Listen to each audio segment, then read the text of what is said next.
Thanks for dropping into this week's edition of Michigan Chronicle News Now.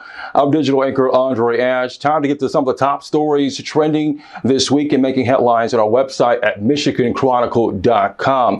Well, Democratic lawmakers want to propose a Mayor Coleman A. Young statue on Capitol Hill. Take a look at this.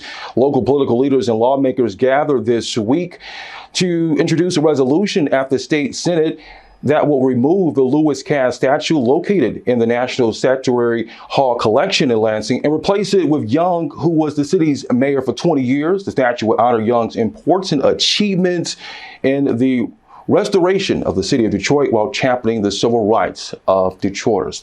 Now to this next story. President Biden nominating a black female judge for Michigan to the U.S. Court of Appeals. Take a look at this. It's U.S. District Judge Stephanie Dawkins Davis. Judge Davis is Biden's nominee to the 6th Circuit of U.S. Court of Appeals. She currently serves as the U.S. District Judge for the Eastern District of Michigan. Judge Davis will be the first black woman to serve on the 6th Circuit for Michigan and only the second black woman to serve. We love to see it. And to this next story, new homes being built in the city of Detroit. Take a look at this one. Governor Gretchen Whitmer joined the Michigan Economic Development Corporation this week to announce that the state will be supporting revitalization projects to bring new housing and economic growth and vibrancy to 3 neighborhoods in Detroit. Now, those projects are in the Brush area for townhomes, the Merrick redevelopment project, and also the Trumbull redevelopment project as well. The projects are expected to generate a total capital investment of $33 million in the city of Detroit. All right, getting into the papers, our segment we do every single week to feature some of the top stories we're working on in this week's edition of the Michigan Chronicle newspaper. And here to talk with us more about it is our staff writer, Sherry Collade, who has the front cover story as we feature Black History Month 2022. And you talk about we're still fighting, a fight that is had on multiple issues. Sherry, talk to us about it. Yes. Well, first, thanks for having me, Andre. Happy Black History Month. Happy Black History Month. Yes. As you said, we're still fighting. We're still fighting for voting rights. We're still fighting for being able to discuss Black History Month the way we want to in some parts of this country in 2022. And we're still fighting to be able to discuss the critical race theory, which is just insane, in my opinion. So we talk about a lot of these things, but also former President Barack Obama, he said, which I featured in the article, that we are the change that we seek. So while we think about how we still have so much far to go, we're also the ones that are going to be able to push this thing forward. So it's up to us.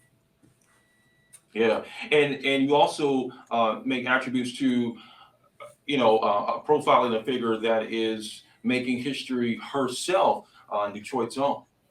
Yes, I was able to interview Dawn Eisen. She's Michigan's first Black female U.S. attorney for the Eastern District of Michigan. We had a great conversation in December, and she talked about some of her accomplishments, and we highlighted that here. All right. Now, get into the A5 money section because there was a whole lot of money in the room just a few days ago. We feature some great visionary leaders, a part of Michigan Chronicle's Men of Excellence, and yours truly hosted the event. But nevertheless, Sherry Collade, you wrote this story.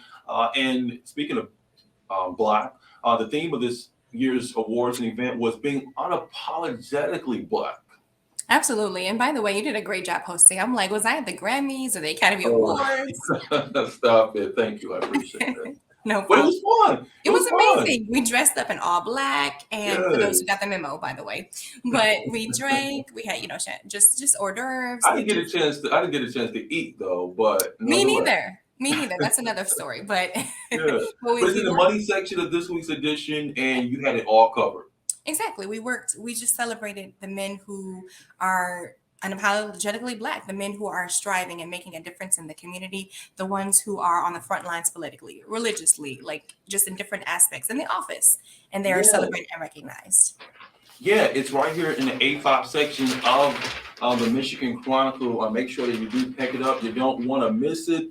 And also, you got the front cover as well. You don't want to miss that as we feature Black History Month 2022. That and a whole lot more our readers can check out at Michigan Chronicle newspaper. You can pick up your paper at MichiganChronicle.com. News. entertainment, our events,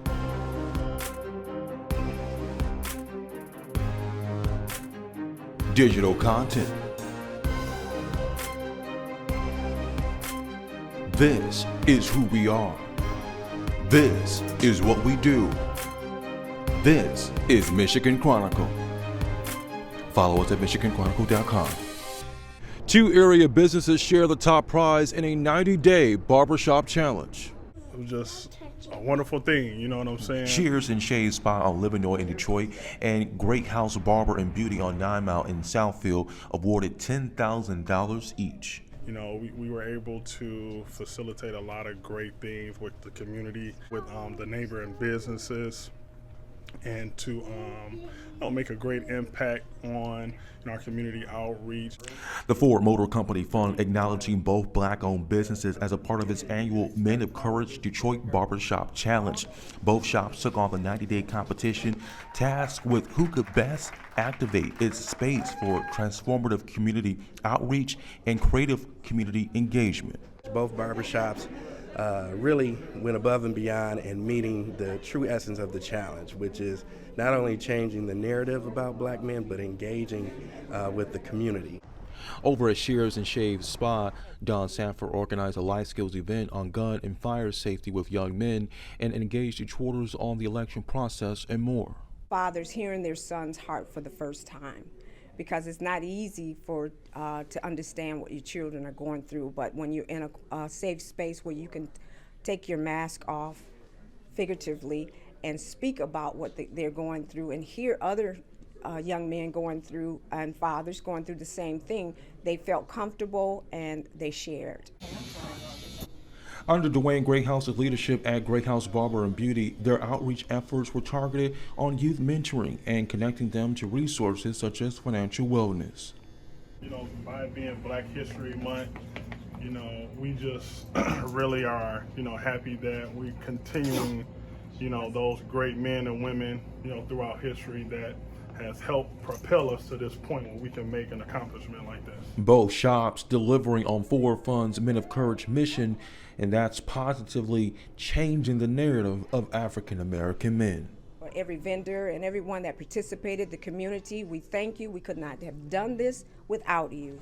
In Metro Detroit, Andre Ash, Michigan Chronicle. All right, I love that story. Well, just a few days ago, we wrapped up our annual Michigan Chronicle Men of Excellence event. A phenomenal event you had to be at. But just weeks away, we are headed towards our annual Michigan Chronicle Women of Excellence, and the theme is Black Girl Magic. And if you know of a phenomenal leader, visionary woman who excels in her profession and what she does, submit her name. We have our process for signing up on our website right now at MichiganChronicle.com. That's where you can submit your nomination for our Michigan Chronicle Woman of Excellence Black Girl Magic. You don't want to miss it. Again, MichiganChronicle.com is where you can sign up and get more information. And that wraps up this week's edition of Michigan Chronicle News Now. I'm digital anchor Andre Ash. For news and stories anytime, check us out on our website at MichiganChronicle.com. And you can also give us a follow on our social media platforms, Facebook, Instagram, and Twitter as well. We'll see you back next week right here on News Now.